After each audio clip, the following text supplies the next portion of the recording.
sa ikasyam na bilateral consultation mechanism ng Pilipinas at China.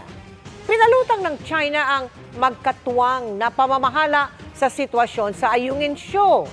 Git ng Pilipinas, hindi ito papipigil sa pagprotekta sa mga interes nito. Nakatutok si Joseph Moro.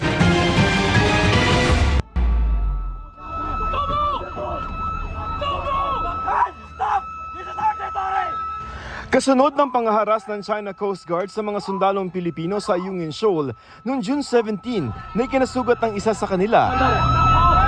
Nagpulong dito sa bansa ang mga kinatawan ng China at Pilipinas sa ilalim ng bilateral consultation mechanism. Sabi ng DFA, kapwa sumang-ayon ng dalawang bansa na pababain ang tensyon o mag-de-escalate at humanap ng solusyon na katanggap-tanggap sa parehong panig. Binanggit din ang pangangailangang ibalik ang tiwala at kumpiyansa sa isa't isa at lumikha ng mga kondisyong pabor sa dialogo.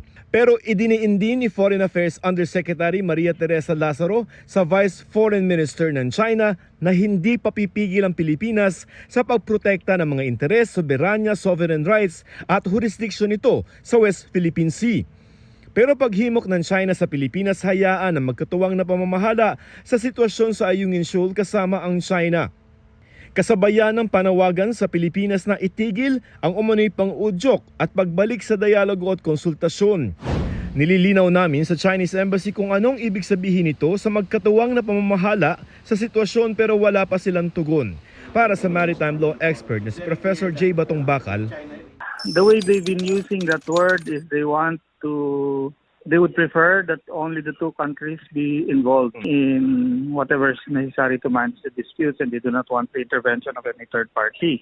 And the only problem I see with that is that we have been attempting to do things basically on our own, but China keeps accusing the Philippines of being a puppet of another party.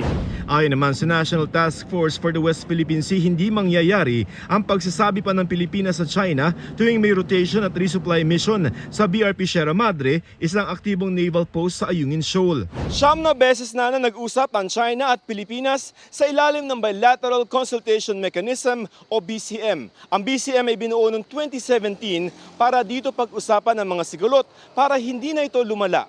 Katunayan na pagkasunduan na rin itong Enero ang de-escalation o pagpapababa ng tensyon, pero halos sunod-sunod pa rin ang mararahas na aksyon ng China. Tulad ng mga pagbomba ng tubig na ikinawasak ng unay sa May 4. At itong ang naudlot na resupply mission nitong Hunyo kung kailan binangga ang bangka ng Pilipinas ng China Coast Guard na armado pa ng mga patalim. The BCM is an ongoing process. For me, it has yet to really prove its effectiveness given that this is what ninth meeting. Ang attitude natin dapat una is mutual respect. They also have to be willing to compromise. Hinintay pa namin ang sagot ng Defense Department at AFP sa magiging latag ng mga RORE mission pagkatapos ng pulong na ito ng Pilipinas at China. Para sa GMA Integrated News, Joseph Morong, Nakatutok 24 Oras.